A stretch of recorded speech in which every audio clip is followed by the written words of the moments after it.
All right, let's jump right in. Today we're going behind the curtain of every great idea, every successful project, and every single winning argument. We're going to deconstruct the invisible architecture that holds them all together, or, the reason they sometimes come crashing down. So let's grab our hard hats and start digging. You've seen this happen, right? A brilliant strategy, a super promising project, an argument that seems completely airtight, and then, under a little bit of pressure, it just shatters. Well, that's not random. There's always a reason, and it's almost always hidden deep, deep beneath the surface. And this right here is the key.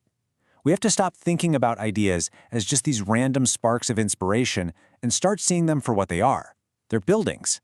They've got floors, they have walls, a roof, but the most critical part, the part that matters most, is the foundation. And if that foundation is shaky, the whole thing is at risk. So here's our blueprint for today. We're going to start with that unseen architecture, then dig all the way down to the bedrock of belief. From there, we'll map out the blueprint for thinking, check out the materials and construction, and finally, figure out how to actually measure if a foundation is strong or not. Okay, first up, the bedrock of belief. This is the absolute deepest layer you can get to. It's the philosophical ground that everything else is built on. And it doesn't just shape what you think, it actually dictates how you think. Now, what's so fascinating here is how these really deep, abstract concepts lead to very real, very practical results.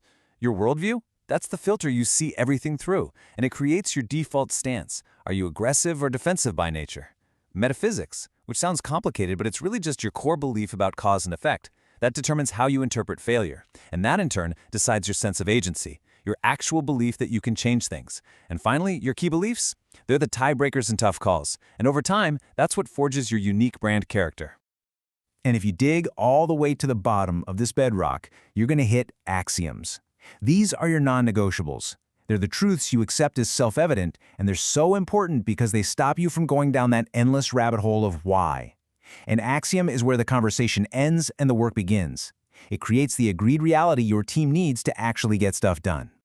And here's where all that deep stuff bubbles up into real-world behavior. Your doctrine, that collection of core beliefs and axioms, that is your culture. It's that gut instinct, that unspoken agreement that allows a team to move fast and handle curveballs without having to stop and look up the answer in a manual. All right, so we've poured the bedrock, now let's move one layer up to the blueprint for thinking. If the bedrock is the solid ground, this is the set of architectural drawings, the actual engineering rules you use to design a coherent idea. So this blueprint has three main parts. First up is epistemology. That's just a fancy word for your quality control on information. How do you decide what's a fact versus what's just rumor? Then you've got logic. That's the wiring that makes sure your conclusions actually follow from your premises. And finally, ontology. This just defines the universe you're operating in. It's the official list of what exists. Because hey, if you can't name it, you definitely can't manage it. Now this is a really critical distinction we need to make. The difference between validity and justification. Validity is all about internal consistency. Does the math add up? Does A logically lead to B? But justification is about the process. Was the way you reached the conclusion sound? Was it defensible? You can have a perfectly valid argument that came from a terrible process, and that's no good. You absolutely need both. So, how do you actually make sure your blueprint is solid? There's a process for it called Foundationalism, and it's pretty simple really. You take any belief you hold and you trace it backwards. You keep asking why until you hit that hard floor, a self-evident axiom that you can't break down any further. That's how you establish a clear chain of custody for truth inside any argument. So take a second here and really think about this. What are the rules of thought that run your team or your company? Are they written down? Are they just unspoken? How do you guys decide what's true? Just knowing the answer to that is the first step to building a much stronger blueprint. Okay, so we've got our bedrock and our blueprint. Now it's time to order the supplies. This section is all about materials and construction, the actual raw inputs you use to build the structure of your idea. You've basically got three piles of material to work with. First, there are assumptions. These are the things you have to accept as true just to get the project started. Then you've got premises. These are the explicit points you state out loud in your argument. But the most important material, the one that everything rests on, is the basis. This is your ground truth. And the analogy here is just perfect. It's like the risk-free rate in a financial model. If you get that number wrong, even by a tiny bit, the entire multi-billion-dollar valuation that follows is completely worthless. We also have to be clear on the difference between our roots and our starting point. Roots are about looking backward. They're your origin story, what gives you authenticity. Your starting point, on the other hand, is a brutally honest look at the "you are here" dot on the map. You need both. You need to know who you are, and you need to know exactly where you're standing right now. And you know, a huge part of construction isn't just building, it's testing as you go. A fundamental hypothesis is really just your big bet. It's your big what if. And the whole process of building a business is really just an elaborate machine designed to test that bet and turn it into validated learning, which will either become a valuable asset or a very costly liability. So, the structure is up. It looks great. But is it strong? Can it handle a storm? That brings us to our final section, measuring foundational strength. This is where we put on our engineering hats and run the stress tests. And this is why it's so critical. Those invisible support beams, your legal team, your accounting, your finances, those are your underpinnings. And when they fail, it's not a slow, graceful decline. It is a sudden, violent, catastrophic collapse. We've seen it happen time and time again. So, how do we measure this strength?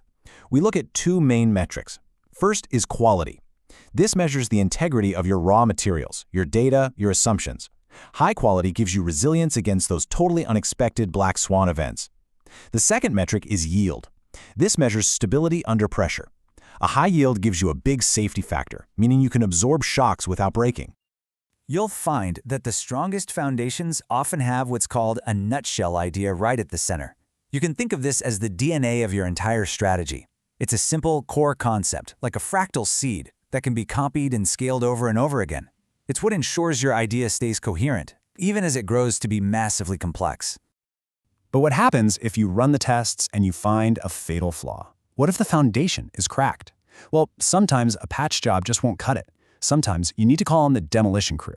And that is exactly what zero-based thinking is all about.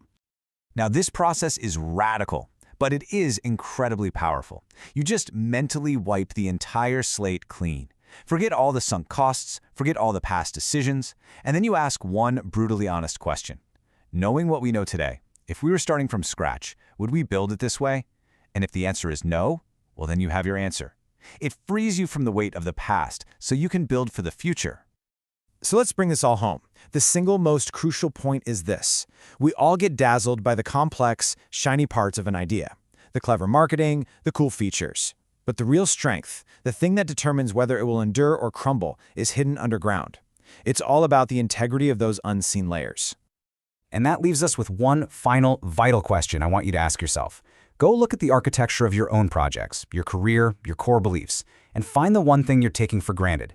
What is the single most dangerous, unexamined assumption that you are building everything on top of right now? If you can find it, you'll have found the key to building a truly stronger foundation. Thanks for digging in with me today.